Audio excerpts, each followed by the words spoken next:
જીનવાણી શ્રવણે જૈન ધર્મની શ્રદ્ધા ખૂબ વધી. માંસનો આજીવન ત્યાગ કર્યો. નવકાશી શરૂ કરી. રાત્રિ ભોજનનો ત્યાગ કર્યો. તપોવન સંસ્કૃત પાઠશાળામાં જૈન ધર્મનો અભ્યાસ કર્યો. ઘણા વર્ષોથી પંડિત બનીને પાઠશાળામાં બાળકોને ધાર્મિક જ્ઞાન આપવાનું અદ્ભુત કાર્ય કરે છે.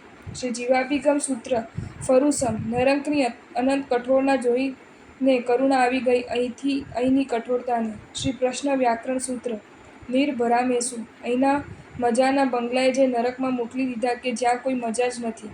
શ્રી જીવાભિગમ સૂત્ર પયાલ્લા એ જ જવા. નરકના અનંત ઉષ્ણ વિભાગમાંથી અસત કલ્પનાએ જો નાળકીને અહીંની હજારો અગ્નિની જ્વાળાઓ વચ્ચે મૂકવામાં આવે તો નાળકીને ઊંઘ આવી જાય. અગ્નિની જ્વાળાઓ અને ઠંડા પવનોની લહેરીઓ લાગે.